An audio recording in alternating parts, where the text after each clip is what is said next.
12장 8절 말씀 우리 한 목소리로 다 같이 읽겠습니다. 어떤 이에게는 성령으로 말미암아 지혜의 말씀을, 어떤 이에게는 같은 성령을 따라 지식의 말씀을. 아멘. 오늘부터는 이제 성령의 9가지 은사에 대해서 살펴보도록 하겠습니다. 로마서 19장에도 이런 은사들이 있다고 말씀을 드렸습니다. 그러니까 이게 다 은사가 아니라는 걸 일단 알고 계셔야 됩니다. 마치 여기 나오는 은사가 다인 것처럼 그렇게 착각에 빠지면 안 된다는 겁니다. 알고 보면 로마서 19장에 나오는 은사들이 더 예수님 쪽에 더 가까운 그런 은사들입니다. 그도 그렇듯이 오늘 이 고린도전서 12장에 나오는 이런 은사를 받은 고린도 교회는 세상에서 제일 문제가 많은 교회가 이 고린도 교회였습니다. 진짜 교회 아닌 교회도 있으니까 그런 교회 빼놓고 교회라운 그래도 교회라운 교회 중에서 따져보면 고린도 교회만큼 문제 많은 교회 찾기 어렵습니다.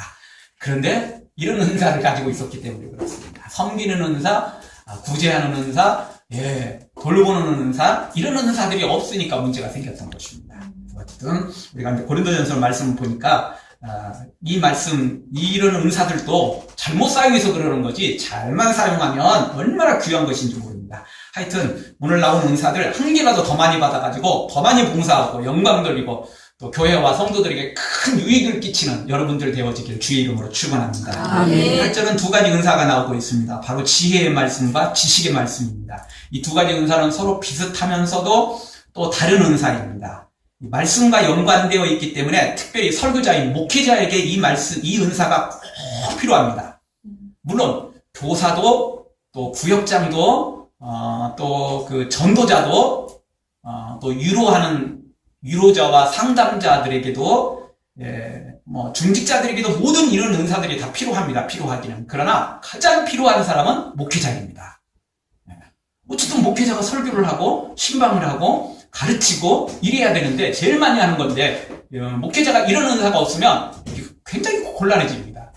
물론 목회자의 최고의 자격은 이 말씀의 은사, 지혜의 지식의 말씀, 이건 아닙니다. 사실 목회자의 최고의 덕목은 예수님을 닮은 사랑, 영혼을 사랑하는 마음, 이거죠. 그럼에도 불구하고 이걸 무시할 수가 없어요. 이걸 무시할 수 없어요. 왜냐하면 전도자도 영혼을 사랑하는 마음은 있습니다.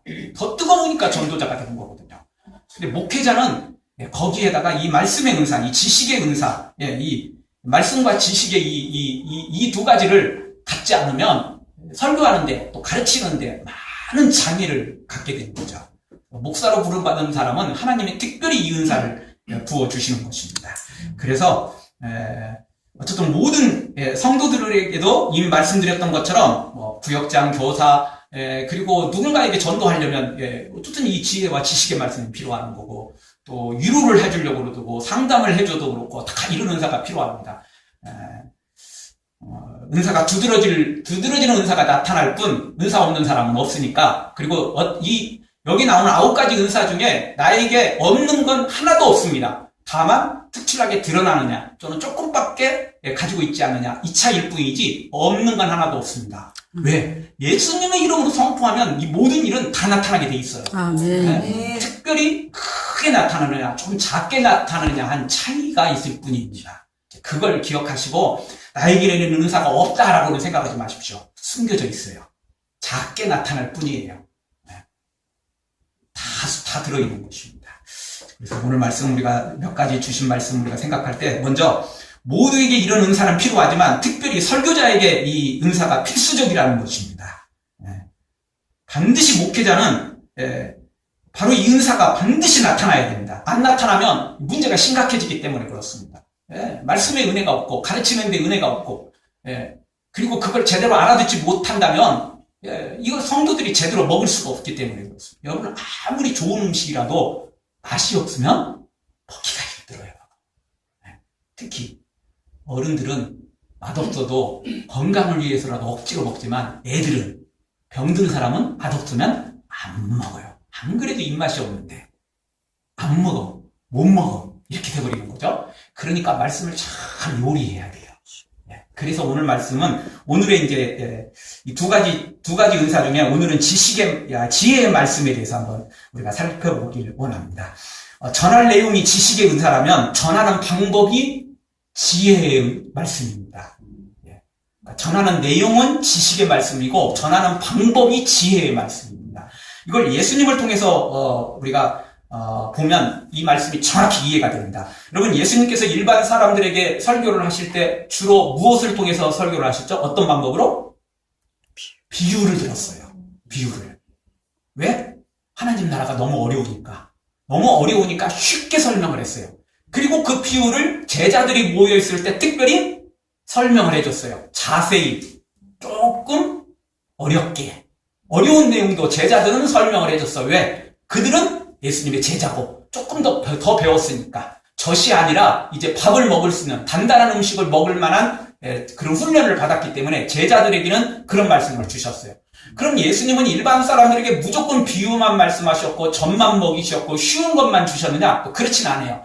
오병이어 기적을 일으킨 다음에 사람들이 예수님을 우르르 따라다녔는데 다 먹을 것 때문에 따라다녔어요. 그것 때문에 예수님께서 안타까이 여기시고 나는 하늘에서 내려오는 생명의 떡이다. 이러면서 조금 어려운 말씀을 주셨어요. 평소에는 쉽게 했는데 갑자기 예수님이 그날따라 나는 하늘에서 내려온 생명의 떡이다. 이러면서 예수님이 조금 어렵게 말하니까 사람들이 오늘 말씀은 어렵도다.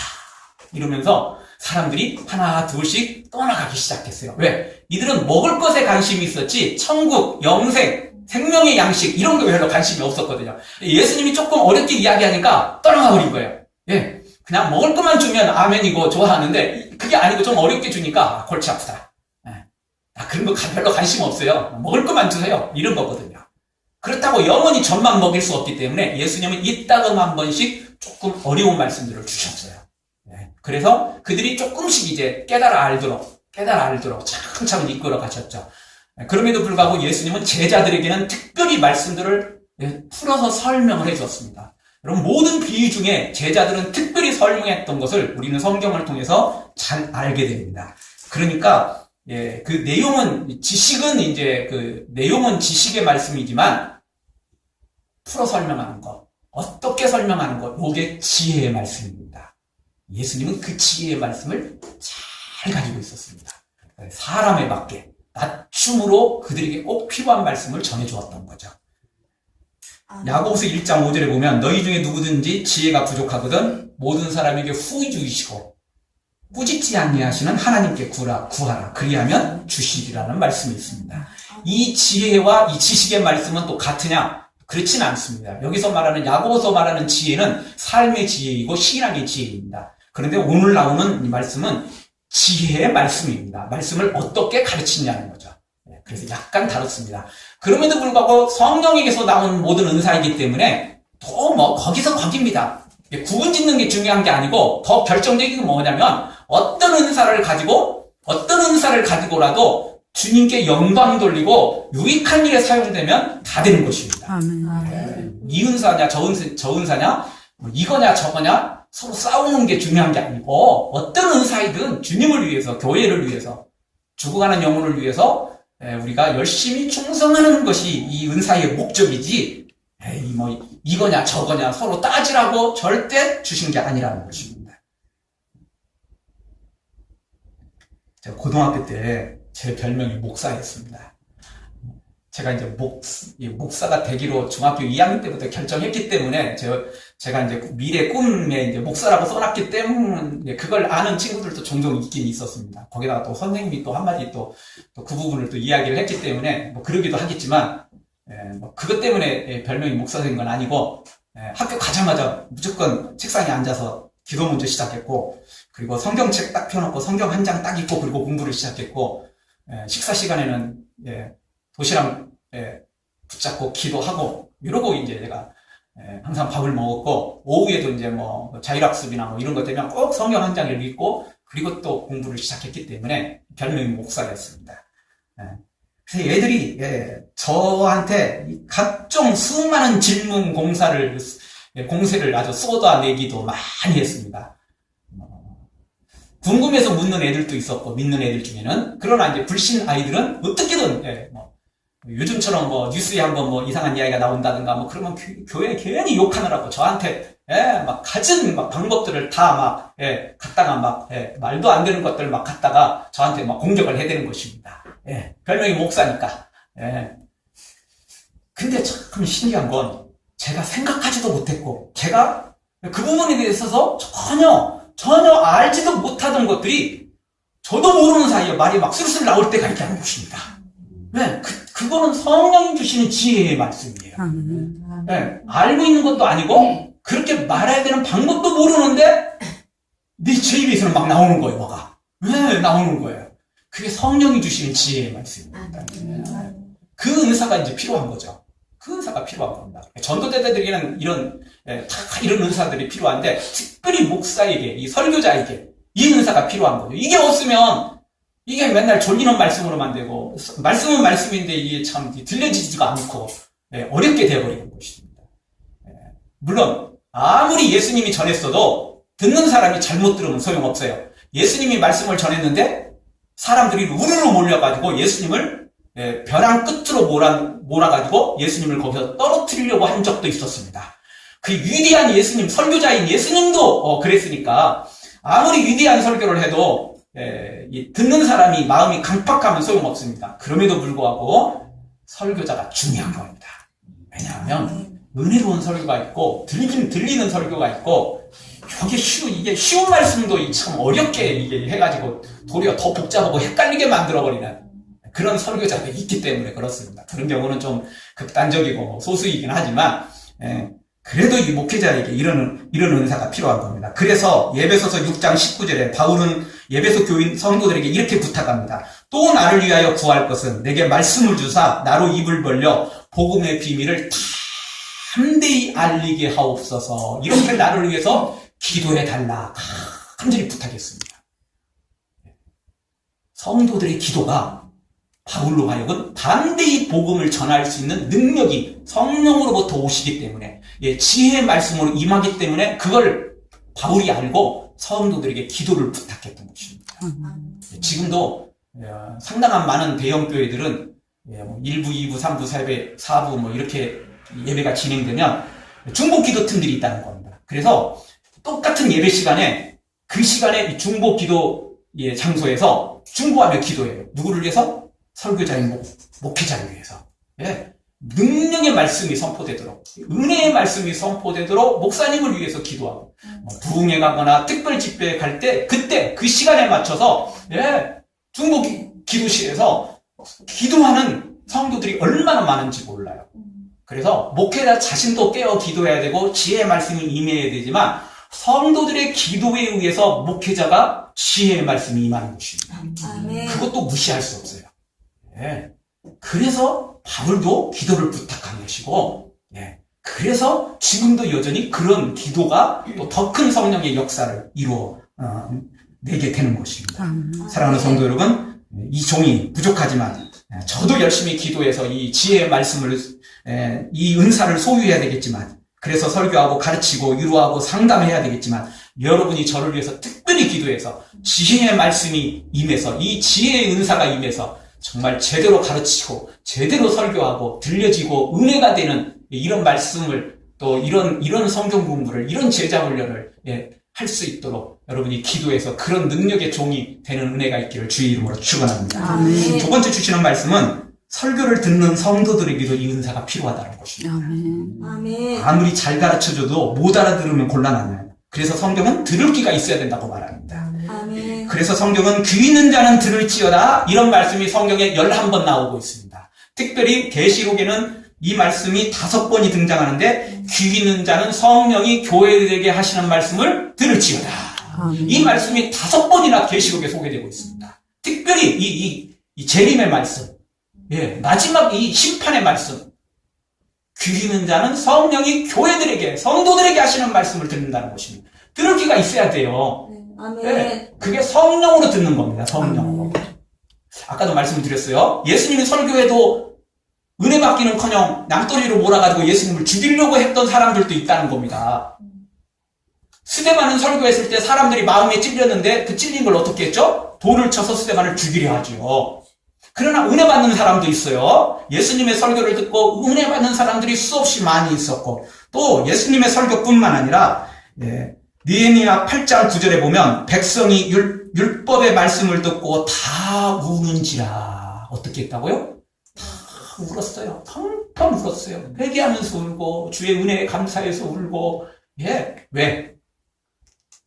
바벨론 포로로 끌려간 다음에 70년 만에 돌아왔거든요. 그리고는 에스라를 통해서 말씀을 들을 때 하나님의 은혜에 너무 감사했고 지은 죄가 너무 커서 회개의 눈물, 그리고 그 은혜에 감사의 눈물, 그래서 막 펑펑 울었어요. 말씀을 들을 때. 대단한 설교를 한 것도 아니고 성경을 읽어주기만 하는데도 막 은혜를 막 받는 거예요. 막 눈물을 막 쏟아내는 거예요. 그게 들려지니까 그래요. 들려지니까. 근데 들려지는 건 똑똑하다고 지식이 있다고 머리가 좋다고 들려지는 게 아니고 성령이 마음문을 여셔야 돼요. 성령이 우리 귀를 활짝 열어야 돼요. 그래야 들려지는 거고. 그러니까 목회자뿐만 아니라 성도들에게도 이 지혜의 말씀이 필요하다고요. 여러분, 어떤 사람이 음치인 줄 아십니까?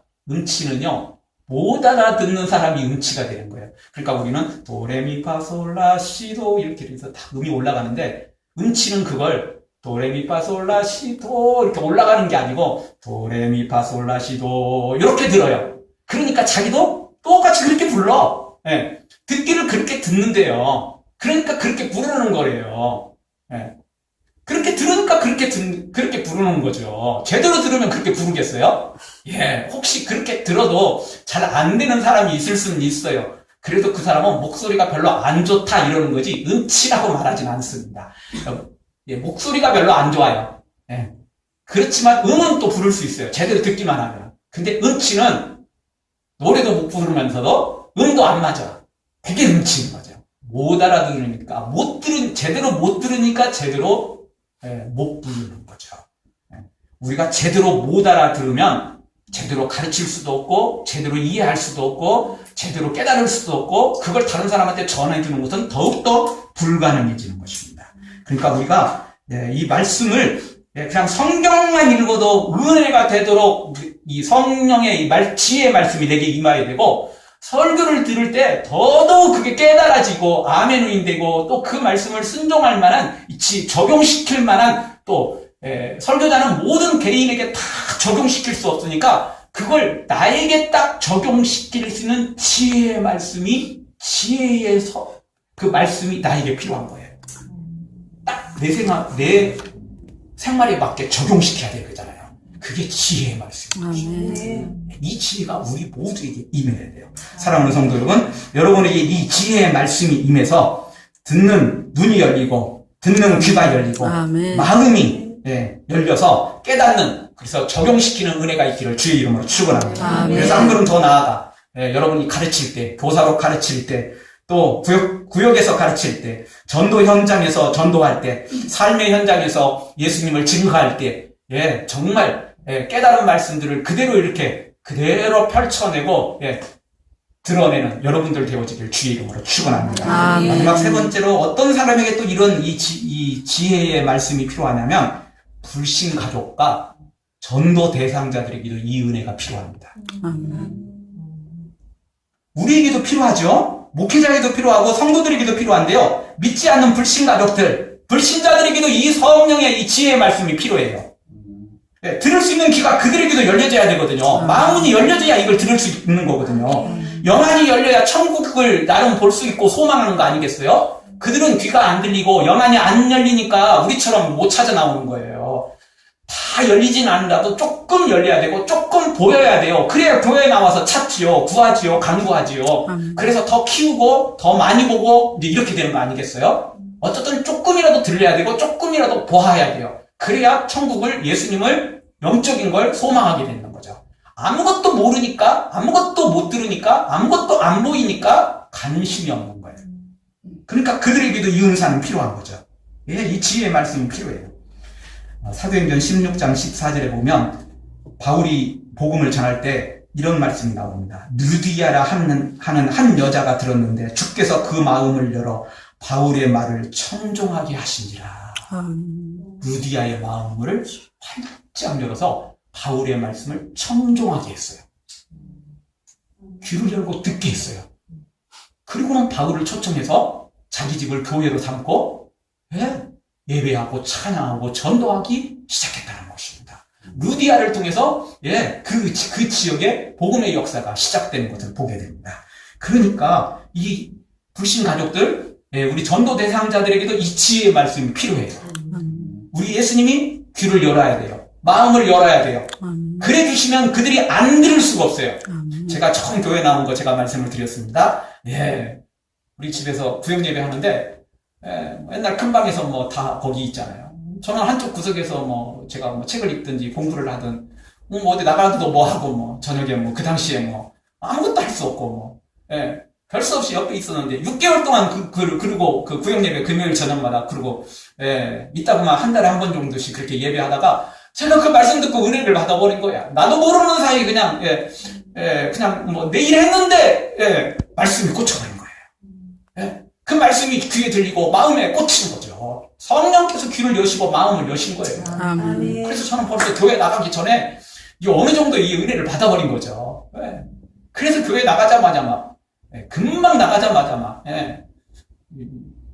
학생부 예배뿐만 아니라 작년부 예배 그냥 수요 예배 그냥 금요 철야기도 예배 다 나갔습니다. 안 빠지고 나가자마자 그냥 몇 주 만에 그냥 그리고는 교회 나간 지 딱 석 달 만에 우리 학생의 전도부장을 맡았습니다. 제가 우리 그 교회 처음 나갔더니 그 학생회가 딱 12명밖에 없더라고요. 중고등부 학생회가 12명밖에 없었어요. 그런데 또 그 12명 중에서도 열심히 있는 사람들이 많지 않고 그러다 보니까 교회 나간 지 3개월 만에 제가 전도부장을 맡았어요. 학습도 안 받고 세례도 안 받은 제가 전도부장을 맡았어요. 왜냐하면 나가자마자 기도하고 전도하고 그렇게 시작했거든요. 그래서 제가 고등학교 1학년, 2학년 될 때는 우리 중고등부 학생회가 72명까지 모였었어요. 놀라운 부흥의 역사가 시작됐었어요. 하나님이 하시면 되는 거고 그걸 사람이 하는 게 아니고 성령께서 귀를 열어줘야 되고 전하는 자도 지혜의 말씀이 임해야 되고 듣는 사람에게도 지혜의 은사가 임하면 역사가 시작돼요. 오늘 다시 한번 이 지혜의 말씀 오늘 말씀을 전하는 이 종이기도 임하고 여러분도 말씀을 들을 때 이 지혜의 말씀이 임하고 그 지혜의 말씀을 잘 깨닫고 난 다음에 여러분이 교사로서 구역장으로서 또 전도자로서 또 중직자로서 이 정말 새신자와 초신자들을 이끌어가는데 또는 직장에서 어느 곳이든지 예수님을 증거하는데 이 지혜의 말씀이 임해서 정말 여러분들이 능력 있게 증거하는 여러분들 되어주길 주의 이름으로 축원합니다. 무엇보다도 믿지 않는 불신 가족들, 불신자들, 전도 대상자들이 그들에게 주님이 성령의 이 지혜의 말씀을 이 지혜의 은사를 부어주셔서 그들의 귀가 열리고 마음은 열려서 우리가 전해줄 때 회개하고 돌아오는 놀라운 역사가 시작되기를 주의 이름으로 축원합니다.